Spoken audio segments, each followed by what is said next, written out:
बिस्मिल्लाहिर्रहमानिर्रहीम। अस्सलाम वालेकुम स्टूडेंट्स। स्टैटिस्टिकल इन्फ्रेंस के जो इंपॉर्टेंट क्वेश्चंस डिस्कस कर रहे हैं उनमें से आज क्वेश्चन नंबर 3 करेंगे।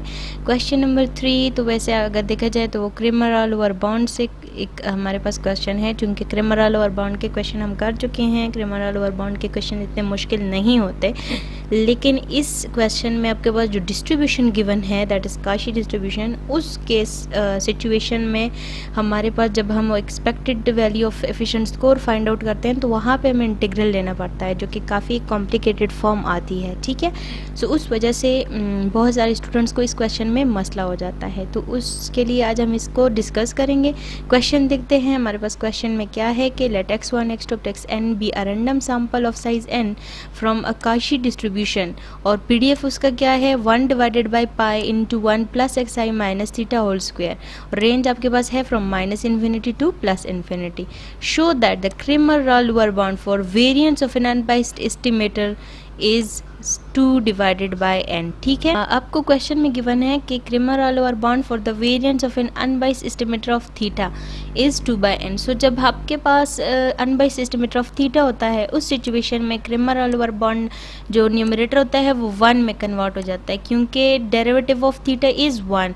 सो फिर हमने क्या फाइंड आउट करना होता है 1 डिवाइडेड बाय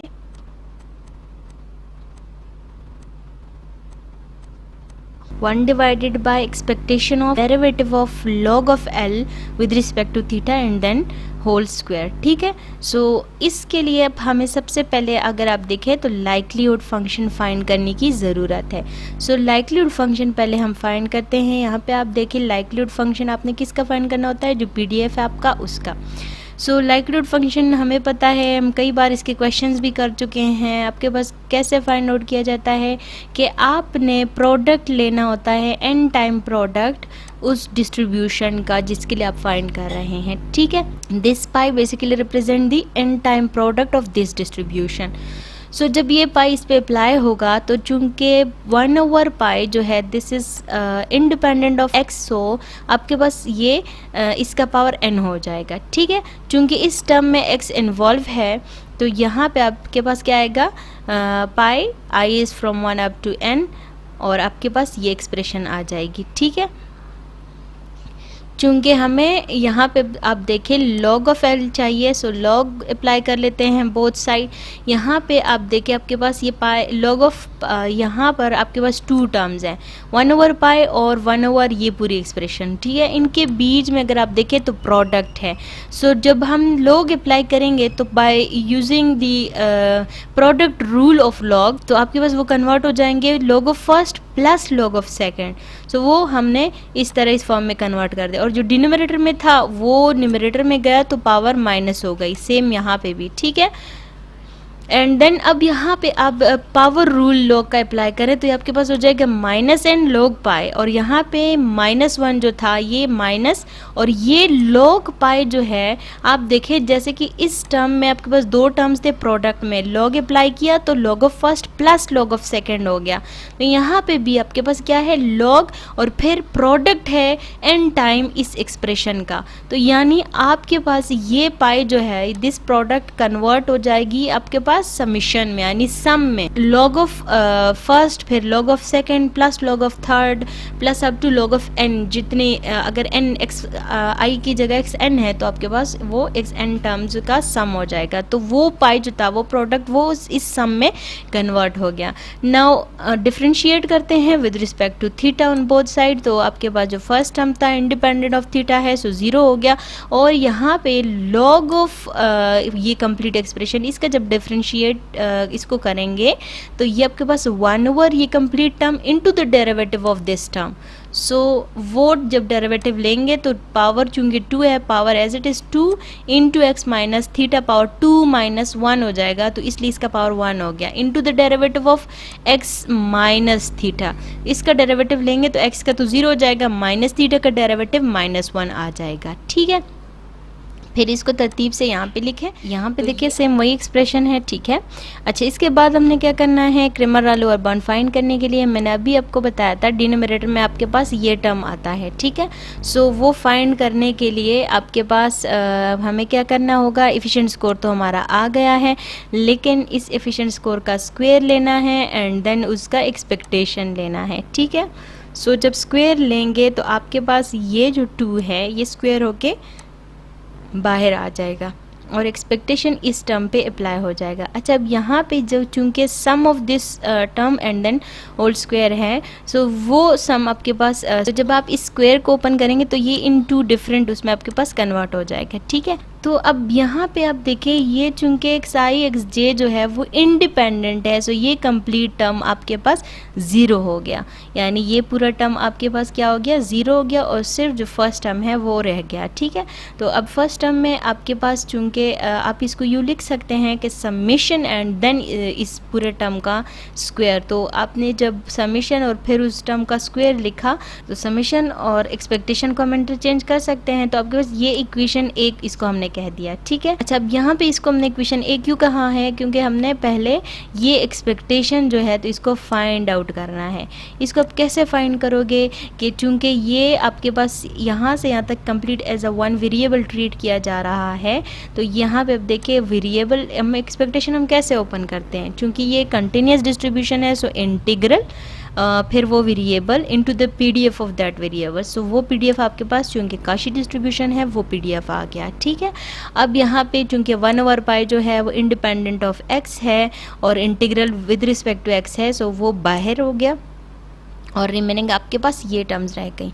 यहाँ पे अब देखिए इस पूरे टर्म का होल स्क्वायर है, सो वो स्क्वायर न्यूमरेटर में भी है, वो स्क्वायर डिनोमिनेटर भी है, लेकिन डिनोमिनेटर का पावर 3 बन गया। ये कैसे, चूंकि आपके पास एक पीडीएफ में भी यही सेम न्यूमरेटर मौजूद है, सो वो स्क्वायर इस पावर 1 के साथ ऐड होके पावर 3 बन गया है, ठीक है। तो अब आप देख सकते हैं कि ये जो xi minus theta whole square xi minus theta और डिनोमिनेटर में भी xi माइनस थीटा है, ये आपके पास अगर हम इसको एज्यूम कर ले कि ये आपके पास t के इक्वल है, तो आपके पास क्या एक्सप्रेशन आएगी। अब देखिए हमने इसको एज्यूम किया कि ये हमारे पास t के इक्वल है, सो फिर यहाँ से हमने dx की वैल्यू निकाली तो ये आ गया, वो तमाम वैल्यूज़ यहाँ पे पुट की तो आपके पास ये फॉर्म आ गई। अच्छा, एक और बात, लास्ट जो आपके पास एक्सप्रेशन है वहाँ पे आपके पास ये टर्म नहीं है, यहाँ पे इसकी बजाय वो लिखा है कि -∞ टू +∞ इंटीग्रल की रेंज।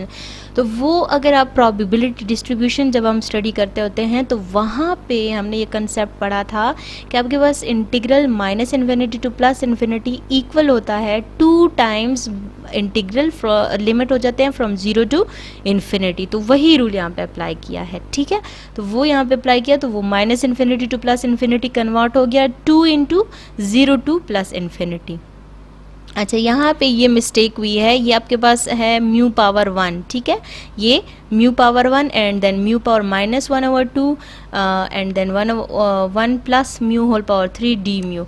ये कैसे आ गया, ये आप देखें यहाँ पे हमने सपोज किया है, जो हमारे पास इस एक्सप्रेशन में टी स्क्वायर है ना, उसको हमने यू के इक्वल सपोज किया है, ठीक है। तो जब वो यू के इक्वल हो गया तो आपके पास ये यहाँ से फिर आप डी टी की वैल्यू फाइंड आउट करते हैं, तो ये डी टी इसके इक्वल आ गया। तो डी स्क्वायर चूँकि पहले से प्रेजेंट था, एक यू जो है वो डी स्क्वायर की जगह पुट किया और डी टी की जगह बाकी आपने ये पूरी टर्म पुट कर देनी है, ठीक है।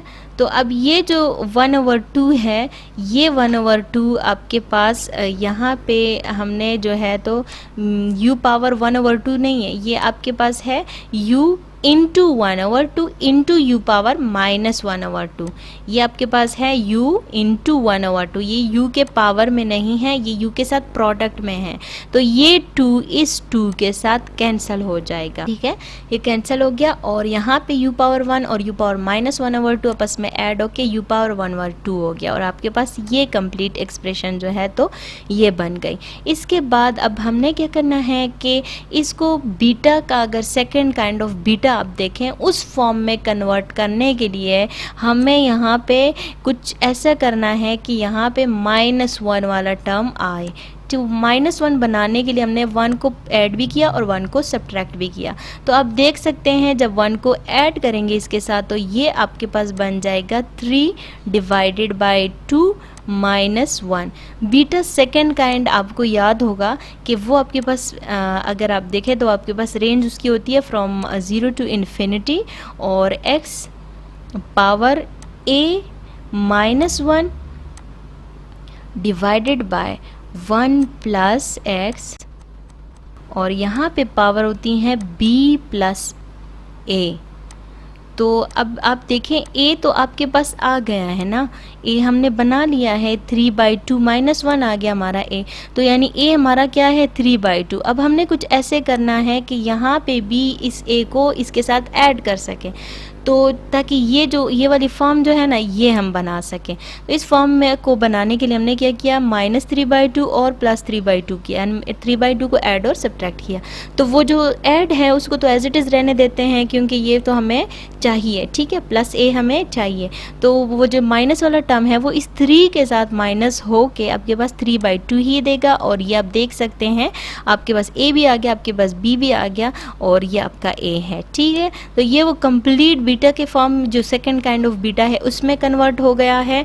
तो अब हमने उसको इस फॉर्म में लिख लिया है, सही है। तो ये आपका ये एक्सपेक्टेशन जो है ये इसके इक्वल है। तो अब इस बीटा को अगर हम ओपन करें तो हमें पता है कैसे ओपन किया जाता है कि gamma of first into gamma of second divided by gamma of first plus second and whole gamma. तो ये हमने उस फॉर्म ये जो बीटा है इसको ओपन किया है, ठीक है। अब गेमा 3/2 को हम क्या करते हैं 3/2 -1 इंटू 3/2 -1 गेमा की फॉर्म में भी लिख सकते हैं। यहाँ पे सारे आपके पास प्रोबेबिलिटी वाले जो रिजल्ट्स है आपके पास वही यूज़ किए गए हैं। इसको हमने इस फॉर्म में वैसे क्यों लिखा, ताकि ये जो आपके पास गेमा 3/2 -1 है ना, ये आपके पास बेसिकली यहाँ से आता है गेमा 1/2। तो प्रोबेबिलिटी में एक बहुत ही इंपॉर्टेंट और बहुत ही पॉपुलर रिजल्ट है गेमा 1/2 आपके पास इक्वल होता है स्क्वायर रूट पाई।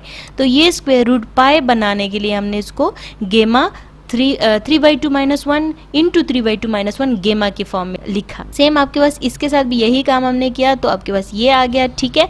तो यहाँ से आप देख सकते हैं आपके पास ये पूरी टर्म आती है और जो डिनोमिनेटर उसको ऐड करें और कैंसिलेशन करके गेमा 3 आपके पास आता है। तो अब आप इसके बाद देखें हमारे पास चूंकि ये स्क्वायर रूट पाए और यहाँ पे आपके पास भी पाए हैं, तो स्क्वायर रूट पाए और स्क्वायर चूंकि 2 दफ़ा है सो ये आपके पास कैंसिल हो गया इस पाई के साथ। सो अब गेमा 3 को हम ओपन कैसे कर सकते हैं 3 - 1 फैक्टोरियल के फॉर्म में, और आपके पास 1/2 और ये 1/2 आपस में मल्टीप्लाई होके 1/4 बन गया। तो आप देख सकते हैं आपके पास 1/4 इंटू 1/3 रह गया। ये 1/2 के आपके 1/2 कैसे आया 3 - 1 फैक्टोरियल से ये आया है। तो इन दोनों को प्रोडक्ट आप देखें तो 1/8 आता है। सो इन तमाम ये जो एक्सपेक्टेशन जो हमने एफिशिएंट स्कोर का लिया है स्क्वायर ऑफ एफिशिएंट स्कोर वो आपके पास इक्वल आया है 1/8। तो वो 1/8 इसमें आप पुट कर दें, आपके पास क्या इक्वेशन थी 4 समेशन और वो कंप्लीट टर्म थी ना, तो वो कंप्लीट आपके पास इक्वल आया है 1/8 के। चूंकि इंडिपेंडेंट ऑफ x है so this summation will be convert into n। सो यहाँ से आपके पास रिजल्ट क्या आया और इस 8 को 4 के साथ कैंसिल करके आपके पास रिजल्ट आता है n/2।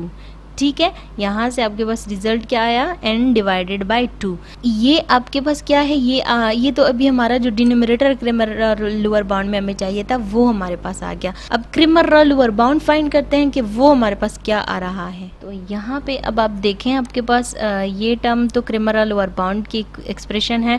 अब यहाँ पे हमने फाइ डैश हमारा 1 है सो 1 आ गया और डिवाइडेड बाय इसकी वैल्यू n/2 है। तो अब देखें n/2 जब ये 2 न्यूमरेटर में जाएगा तो आपके पास हो जाएगा 2/n और हमें यही हमसे कहा गया था कि शो करें कि आपका जो रिज़ल्ट है वो 2/n आना चाहिए। तो स्टूडेंट ये वो क्वेश्चन था जो मैंने आपके साथ डिस्कस करना था। आई होप आप लोगों को समझ आ गई होगी। अगर आपको इसमें कहीं भी कोई भी प्रॉब्लम है then you can ask in comment section. Thank you so much for watching.